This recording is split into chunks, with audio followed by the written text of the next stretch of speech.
മുഖാമുഖ സന്ദേശം നിങ്ങളുടെ ഹൃദയത്തെ, നിങ്ങളുടെ മനസ്സിനെ ആരാധനയിൽ ഒന്ന് പിടിച്ചു നിർത്തേണ്ടതിന് ഒരു ചെറിയ ചിന്ത നിങ്ങളുടെ മനസ്സിലേക്ക് ഒന്ന് തരുവാൻ ഞാൻ കർത്താവിൽ താല്പര്യപ്പെടുന്നു. അതിനാധാരമായിട്ട് യോഹന്നാന്റെ സുവിശേഷം 1-ാം അധ്യായം 11-ാമത്തെ വാക്യം ഞാൻ ഇവിടെ വായിക്കുകയാണ്. യോഹന്നാന്റെ സുവിശേഷം 1-ാം അധ്യായം അതിന്റെ 11-ാമത്തെ വാക്യം. അവൻ സ്വന്തത്തിലേക്ക് വന്നു, സ്വന്തമായവരോ അവനെ കൈക്കൊണ്ടില്ല. അവൻ സ്വന്തത്തിലേക്ക് വന്നു, സ്വന്തമായവരോ അവനെ കൈക്കൊണ്ടില്ല.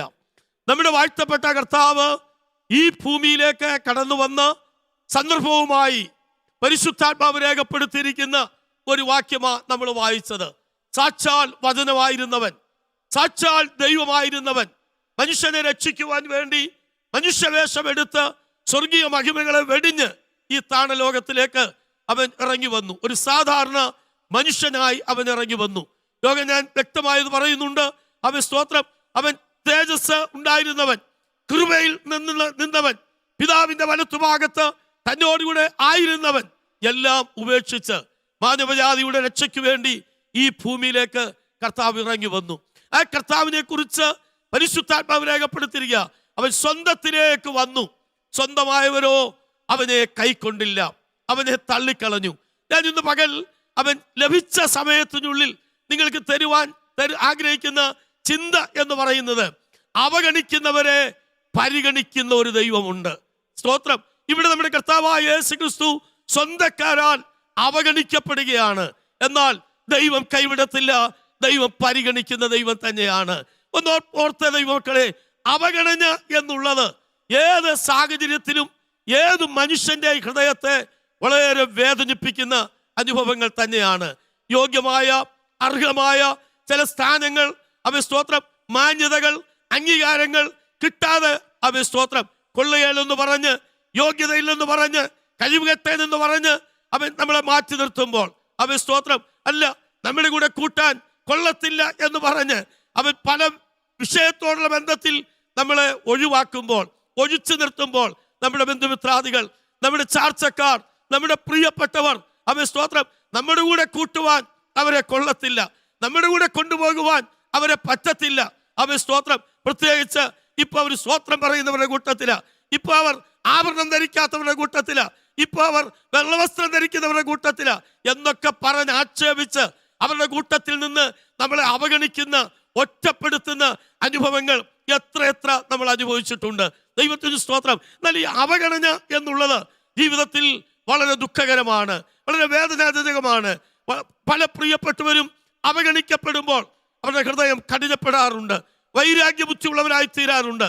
അവർ ഫേസ്ബുക്കും വാട്സപ്പും ഒക്കെ പ്രതികാരത്തിനു വേണ്ടി ഉപയോഗിക്കാറുണ്ട്. അവൻ സ്തോത്രം അതിന്റെ കാരണം മറ്റൊന്നുമല്ല, അവർ അവഗണിക്കപ്പെട്ടു എന്നുള്ള അപകർഷതാ ബോധം അവരുടെ മനസ്സിനെ ആ നിലയിൽ ഒക്കെ ചെയ്യിച്ചു കൊണ്ടിരിക്കുകയാണ്. അവൻ സ്തോത്രം ചില പ്രിയപ്പെട്ടവർ ഹൃദയം തകർന്ന് അവൻ നിരാശപ്പെട്ട് ഇനി ഇതുകൊണ്ട് അർത്ഥമില്ല, ഇതുകൊണ്ട് ഇനി ഫലമില്ല എന്ന് പറഞ്ഞ് മാറിപ്പോകുന്ന, കൃപ വിട്ടുപോകുന്ന അവസ്ഥകളുണ്ട്. എന്നാൽ ഇന്ന് പകൽ ഞാൻ നിങ്ങളോട് പറയട്ടെ, അവഗണനയെ സന്തോഷത്തോടെ സ്വീകരിച്ച് എൻ്റെ ദൈവം അറിയാതെ എനിക്കൊന്നും ഭവിക്കത്തില്ല, എൻ്റെ ദൈവം അറിയാതെ എൻ്റെ ജീവിതത്തിൽ ഒന്നും നടക്കത്തില്ല എന്ന് അവഗണനയെ ഏറ്റെടുത്ത് പ്രാർത്ഥിക്കുന്ന ദൈവത്തിന്റെ വൈതലെ, ആത്മാവിൽ ഞാനൊരു ദൂത് പറയട്ടെ. ഇന്നത്തെ അവഗണന നാളത്തെ പരിഗണനയ്ക്ക് ദൈവം വഴിയൊരുക്കുവാൻ പോവുകയാണ്. Price the Lord. ഒന്നുകൂടെ പറഞ്ഞാൽ, ഇന്ന് അവഗണിക്കുന്നവർ നാളെ നിന്നെ ചേർത്ത് പിടിക്കുവാൻ, നാളെ നിന്റെ കൂടെ നിൽക്കുവാൻ, നിന്റെ പ്രാർത്ഥന അവർക്ക് ആവശ്യമായി, നിന്റെ സഹായം അവർക്ക് വേണ്ടിയ അവസ്ഥയിലെത്തി അവരെ കൊണ്ടുവരുവാൻ നീ സേവിക്കുന്ന, നീ ആരാധിക്കുന്ന ദൈവം വിശ്വസ്തനാണ്. ആ ഉറപ്പുണ്ടെങ്കിൽ കരമുയർത്തി കർത്താവിന് സ്തോത്രം ചെയ്താട്ടെ, ദൈവത്തെ ഒന്ന് മഹത്വപ്പെടുത്തുകയാട്ടെ. Price the Lord.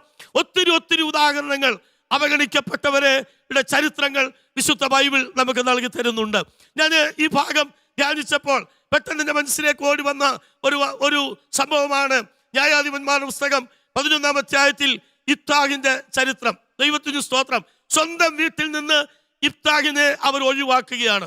നിന്നെ കൊള്ളത്തില്ല, നീ ഞങ്ങളുടെ വീട്ടിൽ പാർക്കാൻ യോഗ്യനല്ല.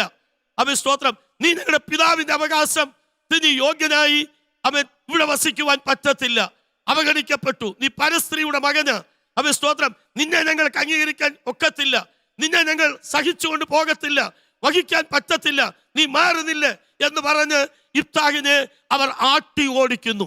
ഇബ്താഹ് തോബ് ദേശത്തേക്ക് പോകുന്നു. സ്വന്തം വീട് വിട്ട്, അപ്പനെ വിട്ട്, നാട് വിട്ട് തോബ് ദേശത്ത് പോയി ഇബ്താഹ് പാർക്കുകയാണ്.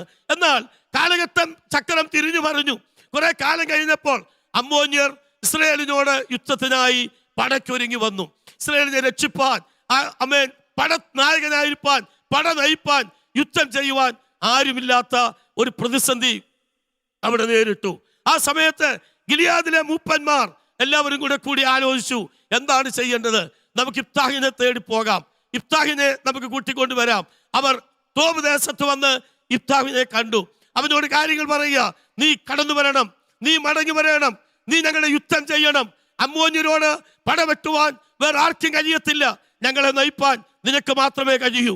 ആകയാൽ നീ വന്ന് യുദ്ധം ചെയ്ത് അമ്മോന്യരുടെ കയ്യിൽ നിന്ന് ഞങ്ങളെ രക്ഷിക്കണം എന്ന് പറഞ്ഞ് അവൻ ഇബ്താഹിന്റെ സഹായം അവർ തേടുകയാണ്. ഇബ്താഹ് ചോദിക്കുന്നു, ഒരു കാലത്ത് നിങ്ങൾ എന്നെ തള്ളിക്കളഞ്ഞതാ, നിങ്ങൾ എന്നെ ഉപേക്ഷിച്ചതാ, എനിക്ക് കഴിവില്ലെന്ന് പറഞ്ഞ്, യോഗ്യതയില്ലെന്ന് പറഞ്ഞ്, അവൻ സ്തോത്രം, കൃപയില്ലെന്ന് പറഞ്ഞ്, വിദ്യാഭ്യാസമില്ലെന്ന് പറഞ്ഞ്, നിറമില്ലെന്ന് പറഞ്ഞ്, അവൻ സ്തോത്രം, സ്ഥാനമില്ലെന്ന് പറഞ്ഞ്, പദവികളില്ലെന്ന് പറഞ്ഞ് എന്നെ തള്ളിയതാ, അവൻ സ്തോത്രം. എന്നാൽ ഇന്ന് നിങ്ങളുടെ കഷ്ടകാലത്ത് നിങ്ങൾ എന്റെ സഹായത്തിന് വേണ്ടി വരുന്നുവോ?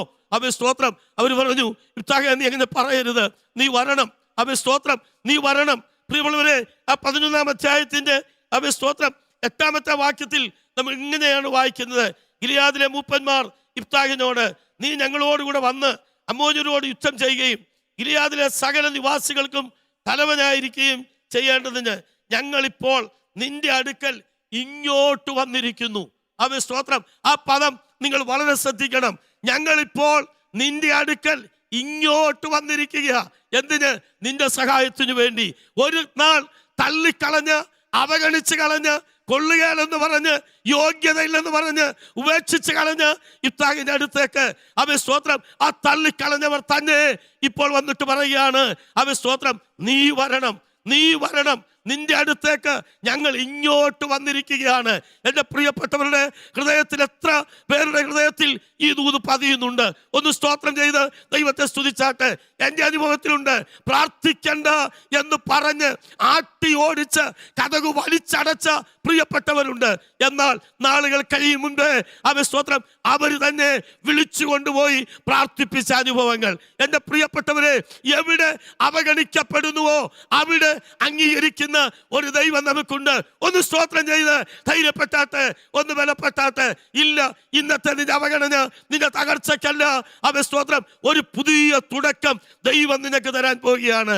നമുക്കറിയാം, ഇബ്താഹ് ചോദിക്കുന്നു, ഞാൻ വരാം, ഞാൻ യുദ്ധം ചെയ്യാം, അമ്മോന്യരെ തോൽപ്പിക്കാം, നിങ്ങൾക്ക് ജയം ലഭിക്കും. പക്ഷേ നിങ്ങൾ എന്നോട് എങ്ങനെ പ്രതികരിക്കും? അവർ പറയുകയാണ്, നീ ഞങ്ങളുടെ തലവനായിരിക്കണം, നീ ഞങ്ങളുടെ സേനാധിപതി ആയിരിക്കണം, നിന്നെ ഞങ്ങൾ തലവനാക്കി വെക്കും. അവൻ സ്തോത്രം. അധ്യായത്തിന്റെ അടുത്ത വാക്യത്തിൽ അങ്ങനെ ഇബ്താഹ് ചെല്ലുന്നു, യുദ്ധം ചെയ്യുന്നു, ജയമെടുക്കുന്നു. അവൻ സ്തോത്രം, അവൻ അവരുടെ തലവനും സേനാധിപതിയുമായി അവൻ ഇബ്താഹിനെ അവർ നിയോഗിക്കുകയാണ്. എൻ്റെ പ്രിയപ്പെട്ടവരോട് ഞാൻ പറയട്ടെ, അവൻ സ്തോത്രം, ജീവിതത്തിൽ നേരിടുന്ന പ്രതിസന്ധികളെ കണ്ടിട്ട്, പ്രതികൂലങ്ങളെ കണ്ടിട്ട് ചേർത്ത് നിർത്തേണ്ടവർ ഇപ്പോൾ നിന്നെ തള്ളി മാറ്റുമ്പോൾ, കൂടെ നിൽക്കേണ്ടവർ മുഖം മറച്ചു പോകുമ്പോൾ, അവൻ സ്തോത്രം, നിന്റെ അയോഗ്യതകൾ എന്ന് പറഞ്ഞ് അവരുടെ സ്വാർത്ഥതയ്ക്ക് നിന്നെ അകറ്റി നിർത്തുമ്പോൾ, ഇന്ന് പകൽ ആത്മാവിൽ ഞാൻ വിളിച്ചു പറയട്ടെ, അവൻ സ്തോത്രം, നീ എവിടെല്ലാം അകലപ്പെടുന്നുവോ അവിടെല്ലാം മാർവോട് ചേർത്ത് നിർത്താൻ ഒരു കർത്താവ് നിന്റെ കൂടെ ഉണ്ട്. ദൈവത്തിന് സ്തോത്രം. അത് അനുഭവിക്കുന്ന ദൈവമക്കൾക്കായി ഞാൻ ദൈവത്തെ സ്തുതിക്കുകയാണ്.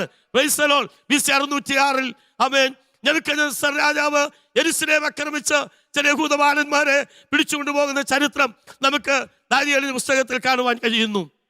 അങ്ങനെ പോയ ശദ്രക്, മേശക്, അബേദ്നെഗോ എന്ന 3 യൗവനക്കാർ, അവരോടൊപ്പം ഉണ്ടായിരുന്ന ദാനിയേൽ, ഇവരുടെ ചരിത്രം അവൻ സ്തോത്രം വളരെ വ്യക്തമായി ബൈബിൾ പറയുകയാണ്.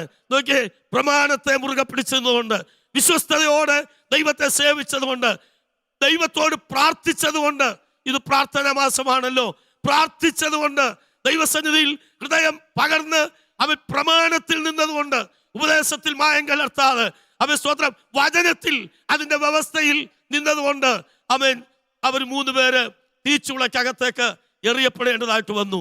അവരെ ദഹിപ്പിച്ച് കളവാൻ, കരിച്ചു കളവാൻ നെബൂഖദ്നേസർ പദ്ധതി ഒരുക്കി. പക്ഷെ നിങ്ങൾ ശ്രദ്ധിച്ചേ, നെബൂഖദ്നേസറേ, അവൻ സ്തോത്രം, ദൈവത്തെ സേവിക്കുന്ന ഈ യഹൂദ ബാലന്മാരെ നീ അവഗണിച്ചേക്കാം, നീ തള്ളിക്കളഞ്ഞേക്കാം. എന്നാൽ നീ എവിടെ തള്ളിയോ അവിടേക്ക് ഇറങ്ങി വന്ന് അഗ്നികുണ്ഡത്തിനകത്ത്, ആ തീച്ചുളയ്ക്കകത്ത് അവരെ ചേർത്ത് നിർത്തി അവരോട് കൂടെ നിൽക്കുന്ന ഒരുവനുണ്ട്. അത് വേറെ ആരുമല്ല, അത് കർത്താവ് തന്നെയാണ്. കർത്താവ് തന്നെയാണ്. നമുക്ക് ചരിത്രം അറിയാമല്ലോ. തീച്ചുളയ്ക്കകത്ത് അവൻ പ്രത്യക്ഷപ്പെട്ടു. നെബൂഖദ്നേസർ രാജാവ് ഭയപ്പെട്ടു പോയി. അവരെ പുറത്തു കൊണ്ടുവന്നു. അവരെ പരിശോധിച്ചപ്പോൾ പറയുകയാണ്, ഇവരുടെ കാൽച്ചട്ടകൾ വെന്തിട്ടില്ല, ഇവരുടെ തലമുടി കരിഞ്ഞിട്ടില്ല. അവൻ സ്തോത്രം, നിങ്ങൾ ശ്രദ്ധിച്ചിട്ടുണ്ടോ? അവിടെ പറയാം, ഇവർക്ക് തീയുടെ മണം പോലും തട്ടിയിട്ടില്ല എന്ന് പറഞ്ഞാൽ വങ്ങല് പോലും ഇവർ കേട്ടിട്ടില്ല. അവൻ സ്തോത്രം, രാജാവ് ഒരു കൽപ്പന പുറപ്പെടുവിക്കുകയാണ്. അവൻ ഇനിയും എന്റെ രാജ്യത്ത് ചന്ദ്രക്കിന്റെയും മേശകിന്റെയും അഭേദ്രുവിന്റെയും ദൈവത്തെ വേണം സേവിപ്പാൻ എന്ന് പറഞ്ഞാൽ, ദൈവത്തിന്റെ പൈതലെ, നിന്റെ അവഗണനയിലൂടെ നീ ഭാരപ്പെട്ട് നീ തള്ളപ്പെടുമ്പോൾ അവൻ നീ സന്തോഷിക്ക്. ഒന്ന് സ്തോത്രം ചെയ്തോ, നിന്റെ ദൈവം നിന്നിലൂടെ ആ സാഹചര്യത്തിൽ ഉയർത്തപ്പെടാൻ പോവുകയാണ്. അവൻ സ്തോത്രം വെളിപ്പെടാൻ പോവുകയാണ്. ഇനിയും അവൻ ഇവരുടെ ദൈവത്തെ വേണം, ഇവരുടെ ദൈവത്തെ വേണം എന്റെ രാജ്യത്ത് ആരാധിപ്പാൻ. അവൻ സ്തോത്രം സ്വന്തം ദേഹത്തെ പോലും ത്യജിച്ച് കളഞ്ഞുകൊണ്ട് രാജാവിന്റെ കൽപ്പനയെ അവൻ ഭയപ്പെടാതെ അവൻ ദൈവത്തിന് വേണ്ടി നിന്ന് ഇവരുടെ ദൈവം, അവർ പറയുക, ഈ വിധത്തിൽ വിടുവിക്കുന്ന മറ്റൊരു ദൈവമില്ല. ഒന്ന് സ്തോത്രം ചെയ്യാമോ? ഈ വിധത്തിൽ എൻ്റെ പ്രിയപ്പെട്ടവരെ, നിങ്ങൾ കടന്നു പോകുന്ന ഈ പ്രയാസങ്ങൾ, ഈ പ്രതികൂലങ്ങൾ, ഈ കഷ്ടതകൾ നിങ്ങൾ കണ്ടു ഭയപ്പെടരുത്. ഈ അവഗണനയ്ക്കകത്ത് അവൻ സ്തോത്രം വെളിപ്പെടാൻ പോവുക. ആര് നിങ്ങളുടെ കഴിവല്ല. അവൻ സ്തോത്രം, അവൻ നിങ്ങളെ ചേർത്ത് നിർത്തിയ ഒരുവനുണ്ട്. അത് മറ്റാരുമല്ല, ഈ വിധത്തിൽ വിടുവിക്കുന്ന മറ്റൊരു ദൈവമില്ല എന്ന് പറയത്തക്കവണ്ണം ആ ദൈവം നമുക്ക് വേണ്ടി വെളിപ്പെടാൻ പോവുകയാണ്. Price the Lord. നമുക്കറിയാം, അവൻ 6-ാം അധ്യായത്തിൽ വരുമ്പോൾ ദാനിയേലിനെ സിംഹത്തിന്റെ കുഴിയിലിട്ട ചരിത്രം നമുക്കറിയാം. അവൻ സ്തോത്രം, പക്ഷേ ദാനിയേൽ പറയുക, എന്റെ ദൈവം തന്റെ ദൂതനെ അയച്ച് സിംഹങ്ങൾ എനിക്ക് കേടുവരുത്താതിരിപ്പാൻ അതിന്റെ വായ അടച്ചു കളഞ്ഞു. Praise the Lord, praise the Lord. അധികാലത്ത് രാജാവ് അവൻ സ്തോത്രം സിംഹമുഖത്ത് വന്ന് ദാനിയേലിനെ വിളിച്ച് ഉണർത്തി അവനെ കരകയറ്റി കൊണ്ടുവരുന്നുണ്ട്. ആ ഭാഗം ഞാൻ വിവരിക്കുന്നില്ല. എന്താ രാജാവ് പറഞ്ഞത്? അവൻ സ്തോത്രം, എൻ്റെ രാജ്യത്ത് ഇനി ദാനിയേലിന്റെ ദൈവത്തെ വേണം സേവിപ്പാൻ. സ്തോത്രം, നിങ്ങളെ ഭാഗം വായിച്ചിട്ടുണ്ട്. ഇനിയും ദാനിയേലിന്റെ ദൈവം, അവന്റെ ദൈവത്തിന് വിരോധമായി ആരെങ്കിലും ശബ്ദമുയർത്തിയാൽ അവന്റെ വീട് അവൻ തകർത്ത് കളയും, വീട് കുപ്പക്കുന്നാക്കി കളയുമെന്നാണ്. ഒന്നുകൂടെ ഞാൻ പറയട്ടെ, അവൻ സ്തോത്രം, അവൻ ജീവിതത്തിന്റെ അവഗണനയ്ക്കകത്ത് നിന്നെ കൈവിടാതെ നിന്നെ ചേർത്ത് നിർത്തി വെളിപ്പെടുന്ന ഒരു ദൈവമുണ്ട്. ആ ദൈവത്തെയാ ഇന്ന് പകൽ നമ്മൾ ആരാധിക്കുന്നത്. എൻ്റെ പ്രിയപ്പെട്ടവരെ, ഞാൻ ഈ ഭാഗം നിർത്തുവാൻ താല്പര്യപ്പെടുക. ഒന്ന് ശ്രദ്ധിച്ചാൽ, നമ്മുടെ കർത്താവിനെ കുറിച്ചാണ് നമ്മൾ വായിച്ച കുറിവാക്യം. അവൻ സ്വന്തത്തിലേക്ക് വന്നു, സ്വന്തമായവരോ അവനെ കൈക്കൊണ്ടില്ല. Price the Lord. യേശുവിനെ എല്ലാവരും തള്ളിക്കളഞ്ഞു, എല്ലാവരും ഒറ്റപ്പെടുത്തി. അവരവനെ ക്രൂശിക്കുവാൻ ഏൽപ്പിച്ചു കൊടുത്തു. വാസ്തവത്തിൽ അതവരുടെ അജ്ഞതയായിരുന്നു, അറിവില്ലായ്മയായിരുന്നു എന്ന് നമ്മൾ ലേഖനത്തിൽ വായിക്കുന്നുണ്ട്. അറിഞ്ഞിരുന്നു എങ്കിൽ അവർ തേജസ്സിന്റെ കർത്താവിനെ ക്രൂശിക്കത്തില്ലായിരുന്നു. യേശു ആരാണെന്ന് അവർക്ക് ബോധ്യമായില്ല, അവർക്ക് തിരിച്ചറിയാൻ കഴിയുന്നില്ല. അറിവുകേടിന് മുമ്പിൽ അവർ യേശുവിനെ ക്രൂശിച്ചു. നിങ്ങൾ ശ്രദ്ധിച്ച്, ഒരു കൂട്ടം യേശുവിനെ ക്രൂശിച്ചെങ്കിൽ എൻ്റെ കർത്താവ് അവൻ സ്തോത്രം ലോകത്തിൻ്റെ രക്ഷകൻ, അവനെ ലോകത്തിൽ അംഗീകരിക്കപ്പെട്ട് ഇന്ന് യേശുവിനെ ആരാധിക്കാത്ത, അവൻ സ്തോത്രം യേശുവിനെ സ്നേഹിക്കാത്ത ഒരൊറ്റ വ്യക്തി പോലും ഇല്ലാത്ത ഏതെങ്കിലും രാജ്യമുണ്ടോ? ഇല്ല. രാജ്യത്തിൻ്റെ ഏത് കോണുകളിലും കർത്താവിന് വേണ്ടി നിൽക്കുന്ന ഒരു വലിയ കൂട്ടം ആൾക്കാരുണ്ട്. എൻ്റെ പ്രിയപ്പെട്ടവരോട് ഞാൻ പറയട്ടെ, നമ്മുടെ കർത്താവ് അവഗണിക്കപ്പെട്ടവനാണെങ്കിൽ, സ്വന്തക്കാരാൽ തള്ളപ്പെട്ടവനാണെങ്കിൽ, അവൻ സ്തോത്രം ചരിത്രങ്ങൾ പലതും ഒത്തിരി നമുക്ക് വായിപ്പാനുണ്ട്. അവിടെ എല്ലാം ഒറ്റപ്പെട്ടവനാണെങ്കിലും ഭയപ്പെടേണ്ട, ഭാരപ്പെടേണ്ട, നിങ്ങളെ ചേർത്ത് നിർത്തുന്ന ഒരു ദൈവമുണ്ട്. ഒന്ന് സ്തോത്രം പറഞ്ഞ് ധൈര്യപ്പെടുത്തി. അപ്പൻ തള്ളിയാലും അമ്മ തള്ളിയാലും ദാവീദ് പറയുന്നുണ്ടല്ലോ, ആരെല്ലാം ഉപേക്ഷിച്ചാലും എന്നെ മറക്കാത്തൊരു ദൈവമുണ്ട്, എൻ്റെ കൂടെ നിൽക്കുന്ന ഒരു ദൈവമുണ്ട്, എന്നെ ചേർത്ത് നിർത്തുന്ന ഒരു ദൈവമുണ്ട്. ആ ദൈവത്തിൽ നമുക്ക് ഉറക്കാം, ധൈര്യപ്പെടാം, വിശ്വസിക്കാം, ശക്തി പ്രാപിക്കാം. ഈ വചനങ്ങളാൽ ദൈവം നമ്മെ ധൈര്യപ്പെടുത്തട്ടെ, ബലപ്പെടുത്തട്ടെ എന്ന് ആത്മാർത്ഥമായി പ്രാർത്ഥിക്കുന്നു.